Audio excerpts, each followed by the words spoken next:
Well, hello again, I'm back. I just finished a rant and ramble about, mostly about windmills, some related stuff. And I said, oh, that ruined my mood, I don't want to do any more today. And I thought, oh well, day's getting on, a little late to get settled into anything else, so turned on the kerosene heater. Not going to get anything done in the shop today. I didn't get out here early enough to get it warmed up and get it closed up. Some things I could be doing, some things I should be doing, I suppose, but yeah, I'm here now. I might as well keep going. Today's rant and ramble, I'm going to slag our politicians and, to a good extent, our haircut at the helm, as I call him. Our little boy prime minister. I never did cotton to him. Just a silly little spoiled clown, really. He'd have to be a fair bit smarter than what he is just to be sharp enough to realize he's not really terribly bright at all. I suggest you Google the Dunning-Kruger effect as regards this matter. Bottom line, nobody ever accused this simpleton of sitting at the head of the class. Oh, you get pretty hard on him here. I guess the voting public was so enamored of his hair they didn't notice his eyes ain't aligned quite properly like. If all it takes to assume the helm's nice hair, maybe I should ought to run. Don't look at me like that, I clean up nice. You know, barring the wrinkles and the gray hair, but you know, that can be dealt with too. Fisticuffs in Parliament right off the hop. The SNC scandal. Fumbling speeches, expensive and questionable vacations, handing out our dough like it's candy. Oh, the list goes on. Few would argue we've got economical, ecological, and some pretty contentious immigrational issues going on right now. And where's this brainless clown marching along at the front of the great gay pride parade taking selfies, vacationing in India, making a fool of himself? Oh man, oh. Yeah, there's a rant for another day. The alphabet people. Every time I turn around, they've added another letter or two. That's a rant and ramble about self-interest groups. I use the alphabet people as an example, but the First Nations people, yeah, they coined that phrase. Quebec, self-special interest group. The alphabet people. Pretty soon 26 letters won't be enough. We'll have to expand the alphabet for them. That's okay. They get special rights, don't you know?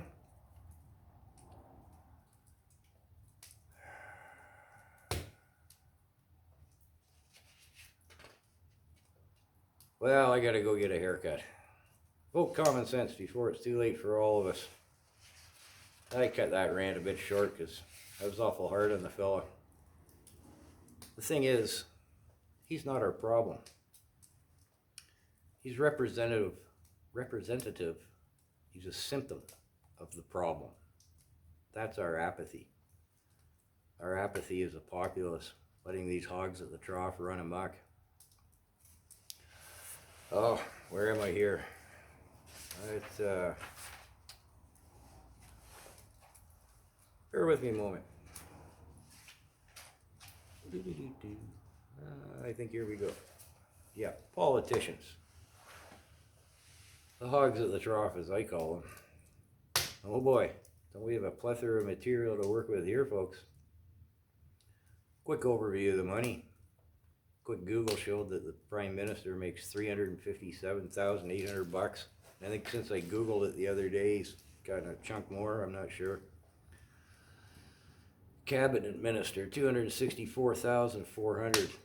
An MP, $178,900. And hey, expense account on top of that. We'll come back to that. Trying at a glance to ascertain the retirement packages proved even a competent accountant would be hard pressed to come to a conclusion without some serious time and effort expanded. And I couldn't make any sense out of it. You wouldn't be backing the wrong horse if you bet there's a few, if any, that don't end up with a sunshine list retirement package per year. And how many years a day do they actually manage to pull their overstuffed faces out of the public trough and actually work? The House of Commons sits for 135 days a year. So we'll round that out to 30 or so weeks of vacation every year. They're about 10 times that of the average working peasant. Howls of protest arise from the hogs. We're ceaselessly working selflessly for you people. Yeah, alright. If campaigning, shameless self-promotion, the odd shady backroom deal, and divvying up the profits of your shameless corruption count as working for the people. Well, I know that sounds harsh. They're not all corrupt all of the time. I'll leave that hang for a minute. Let's not forget their expense accounts and the like. At the end of the day, the week, the month, and the year, what do they actually pay for out of their own pocket? We pay for Trudeau's nannies, plural. That silver spoon doughhead that we helm, he probably spends more in his hairdo every month than the average old age pensioner received, and it don't come out of his pocket. But the only thing they don't seem to draw is danger pay. And that's for when they come stampeding out of Parliament to dive back into the trough. On that note, why doesn't our soldiers, the people who take up arms to protect our country, why do they get a pittance? And these guys get a king's ransom for a pension. I don't see any common sense in that. Cut their numbers by a third, half their wages, at least double their time at work, and give them a regular peasant's pension. Would bring them down closer to the average Canadian's reality, which is part of the problem. They live in the upper financial strata, and they make decisions for us, the working peasants, at the bottom of the financial strata. Maybe it's more like a lot of the problem, not just part. These overfed hogs live in a reality pretty far removed from the reality of the working peasants who fill their trough. That's the bottom line. Plebiscites, referendums, votes, I say. With our internet technology, I say we vote using the term plebiscite, referendum. Say once a month on the large issues. I'll not argue the details of security here and how that would be set up. That can be all worked out. We just won't get the Chinese with the Q5 to set that up for us, eh? Just thought I'd throw that in there. Let's just say, for example, the narcissistic clown we have at the helm wants to give a few chameleon bucks to who knows where, for who knows what. As I said in another rant, the party can post their thought, the opposition party, whoever it is wants the money, common man. At the end of the month, well, I'm a little ahead of myself. Who wants the money for what? This might be because they need a few chameleon to bring their politics or remuneration in line with our own. But whatever they want the money for, it can be exposed, it can be discussed, it can be decided upon by somebody who doesn't have a vested interest in the potential to butter their own palm. Excuse me. Over the course of the month while this referendum is being decided, the working peasant, that's you and I people, could skip 15 or 20 minutes or so watching cute kittens on social media, check out the issue, and then vote, as to whether we want our tax monies going wherever, to whomever, for whatever. And then we've got other matters of natural importance and consequence, economical, ecological, immigration, the pipeline. The list goes on. This plebiscite type of thing would push our politicians back into their intended roles as administrators of the public will. Not just give them a free rein to make what's the word I'm looking for? Arbitrate, not arbitrate. Not finding the word I want. We push them back into their intended roles of administrators of the public will. and go a long way towards minimizing partisan politics, self-serving agendas, the potential for graft and corruption and the like. And I think it would encourage to serve you and I, and all the other working potentials, peasants, sorry. Still looking for that word in my brain. Anyways, it would encourage us to be more interested, more involved, and potentially more in control. The apathetic acceptance of a political system that is growing fat and inefficient, it's no one's fault but our own. Any of you may have known me in high school, from high school, might remember I was talking like this then. Everybody'd look at me funny, so I stopped talking about it. What have I done all my life about it? Nothing. I've been apathetic. As guilty as the rest of us. As guilty as you, as guilty as I. But our system needs change. Call it a tune-up. We don't need or want a revolution or radical change. It just needs cleaned up, attention paid. If we let it keep going the way it is, you overtax the peasants. Yeah, things go bad. Civil strife, political coup or military coups. How did Hitler get in power at the end of, before the Second World War? The Germans were beaten down. They had war reparations to pay from the First World War. It kept them impoverished and desperate. Along came a little freak with a bizarre mustache, if it could be called that. And he had the answers to get them out of the misery they were in. Well, we know what happened after that. We don't want to get anywhere near to that point, but we're headed to it. We really are. Now, I know I'm always hacking on our fearless leader.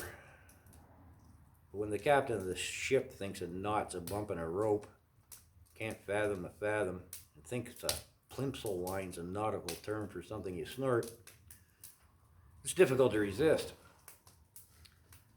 But it's not the haircut's fault, this mess we're in. He's just the face in place at the moment. He's merely representative of a symptom, not the causative factor of what ails us. Shrinking middle class, it shrunk, it's gone, doesn't exist.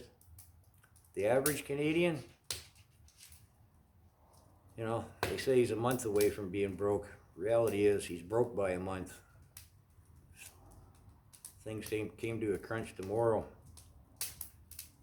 What do you got in the bank? How much food you got stored away? Ammunition?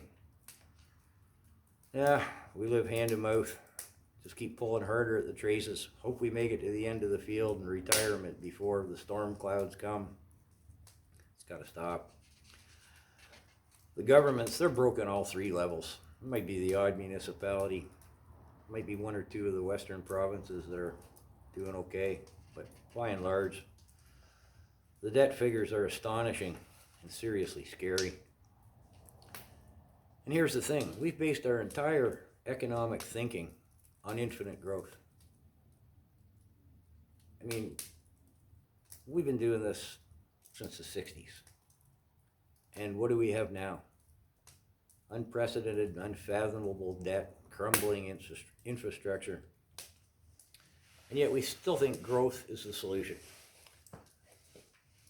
Immigration, we need to bring them in so we can tax them. It's the baby boomers' fault. Too many of them. Would that sneak up on the bean counters? Where did the money go that they paid for tax? We paid, you paid, they paid, whoever, the boomers. What happened to all the money they paid in tax and into the pension plan? Was it mismanaged, do you suppose? It would seem like it. Either the economic theory of infinite growth is fundamentally flawed, or it's been seriously mismanaged. I think there's few who would argue that there's some pretty serious mismanagement has been and is going on. I'd take that a step further and say this theory of infinite growth is fundamentally flawed. And then if you look, has anybody done the figures, crunch the numbers on immigration? Now, I'm not against it, don't take me wrong. But it doesn't make economic sense to me. How long are they here before costs amortized, they're actually potentially being taxed as working individuals, productive members of society? I don't want to be Don Cherry here when I say they, the immigrants. Young gal, I know, she's first generation East Indian. Her, beautiful girl, she works. So does her whole family. She says, Scott, when you say immigrants, it sounds like you're talking about brown people and maybe Orientals. I'm not. Again, don't Don Cherry me. I may have my personal views on some immigrants being more or less desirable than others, but that's not the point. Doesn't matter where the immigrant comes from. When does he start becoming potentially productive? A taxable peasant in the hog's mind. Setting aside that the system, this theory, isn't fundamentally flawed and isn't grossly mismanaged, how long does it take for them to be potentially productive members of society?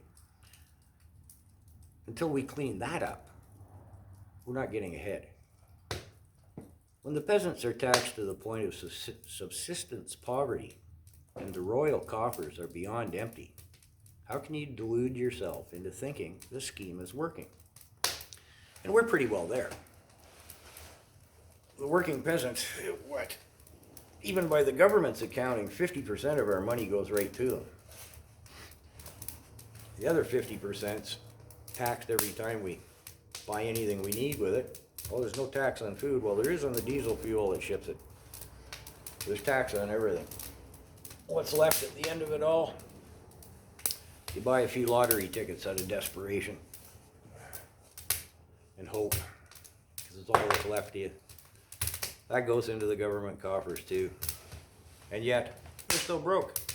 They're broke, in debt to the point of, it's hard to fathom how we're going to get out of it. I meant to do the math, but I didn't get around to it. Can't find the calculator on my phone. I don't know what happened to that. But anyways, what was it? $700 billion is the federal deficit. I don't know what the interest is by the minute. Divide 700 billion by, oh, let's round the numbers. Are there 40 million Canadians? Somebody crunch that number and post it, would you please? Now, how far in debt am I, you, and every other citizen? That's got to run into 6 figures. The government admits only 1 out of 4 Canadians works in a taxable sense. I'd call it more like 1 out of 6. Their math tends to be creative and a bit biased, I've noticed. What am I up to now? Am I about $1 million in debt? I don't know. Again, somebody crunch those numbers. I did it a few years ago, and I think I was, well, that's probably a decade or more ago. I think it was $326,000 in debt then, carrying my share of the federal deficit. Provincially, I think Ontario's in debt like about half the amount, 300 and some odd $1,000. That's one province. So if you're in Ontario, after dividing how much you owe on the federal deficit, and again, multiply or divide as the case may be by 4 or 6 to get that figure. Now we add in the provincial debt. Where'd everybody go? Ontario just depopulated. Woof, they're gone. I don't know. Holy smokes, that's an even bigger number than my share of the federal. Oh. Yeah. But we think we're going to continue to grow. That's the answer. More people tax more peasants. If you had a company, 100 employees, you made fudge grommets. You lose $1 for every fudge grommet you sell. So each employee is actually costing you money. Solution? Hire more people, make more fudge grommets, lose more money. Now, some people are going to say that analogy is not quite the same. Well, kind of is. Here's an example. There's a municipality around here. They've got 3 bridges on rural roads. They've been closed for a couple of years now, maybe a little more. They say, and I believe them, they don't have the money to fix them. They're not really important. They're out there. So what, a few of the farming peasantry's inconvenience, they got to drive around. Well, you know, we don't have the money. We can't fix the bridges. Their solution? They built a big new subdivision. Well, sure, the developers did well. The financiers of the project, they did well. The working peasants who are going to come there and get mortgages from the banks for these houses, the banks will do well on that. A few working peasants, you know, made some money so they could be taxed for a while it was being built. And now the municipality has to spend more money. You know, you got to maintain those roads. They got to plow the snow. Got to add some more police force, emergency response resources. Add a classroom to the school. Another wing on the library, etc. Now, everything else we've built is losing money. Crumbling infrastructure. Deterioration of infrastructure, not enough money, we're in debt, we keep going in debt. So was building this a good idea? Well, it was a short-term shot in the arm for the municipality. They balanced the books that year. First time in a decade or two, but they balanced it for the 1 year. Not including they didn't have enough left over to fix the 3 bridges, but the local council awarded themselves a raise. They thought they'd done well. And so what are they going to do next year? Build another subdivision. I don't know what they're going to do. Infinite growth. Bring in immigrants. We need more taxable peasants. Go back to the company where each employee is actually losing money in the long run. Only 1 out of 4 or 1 out of 6 works, whatever. I don't know. This is what our whole economy has been based on for a long time, decades now. How's it working? Well, it sure isn't working financially. Sure isn't working for our standard of living. And yet we persist that this is what we must do. We must do. It's the only thing. We need more peasants to tax. Well, I forgot to mention en route, where they built the subdivision, it was farmland. More mouths, less food. The peasants who are going to pay for mortgages to live there, their cost of living went down the minute they walked into the place because their food has to be trucked from further, so they're going to pay more for it. Government will get a little more tax money on the diesel fuel. Mother Earth gets polluted a little more. We used a lot of resources building that subdivision. It goes on and on. We just keep doing this. We keep thinking, we got to build more. Build. We need more revenue. It's a short-term spike. There's little revenue, and then it continues to cost money. We build an instant ghetto. That's what we do. You know, you look at Toronto, oh, it's a world-class city. So how big is it on a global level? It's big. Oh, everybody's proud of Toronto. T.O., big city. It's not far behind Detroit in a lot of ways. That's what happens when we keep growing. Just paving over it. You just build this great big sprawling ghetto. And when you overcrowd the animals, too many flies in a bottle, they display deviant behavior. I'm not going to get into that. That's a whole nother matter. Infinite growth.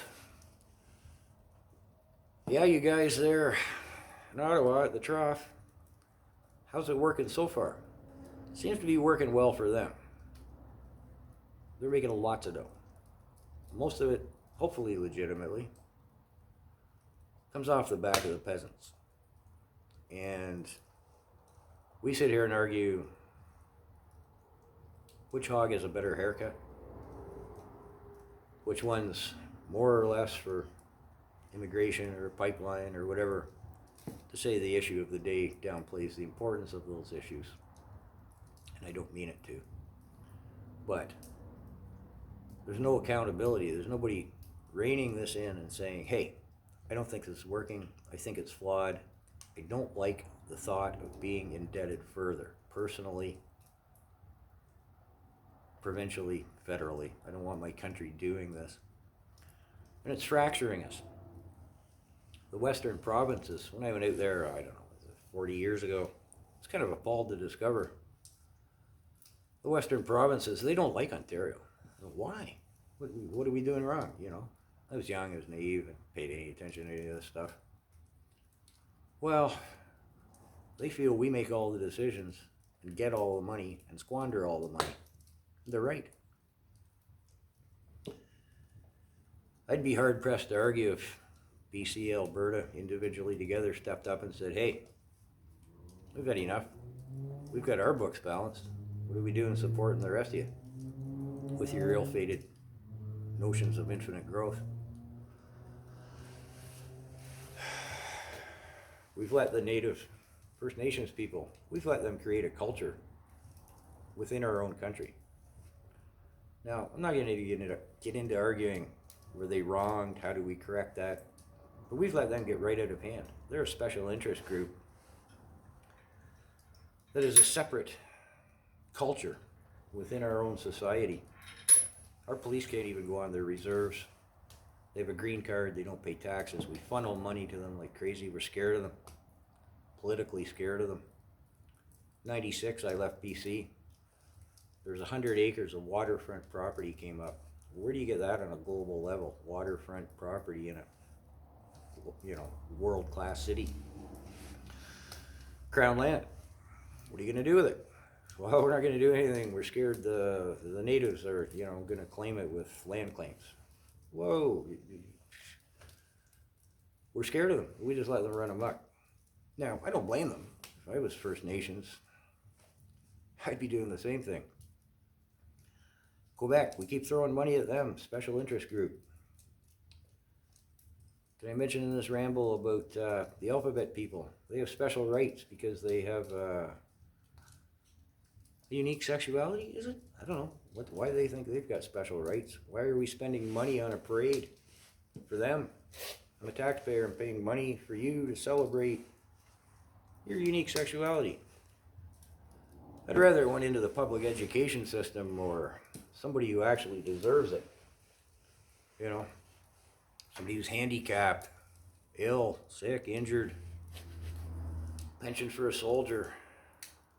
I don't think any special interest group deserves to take money from the people who, let's say, are misfortunate enough to genuinely need it.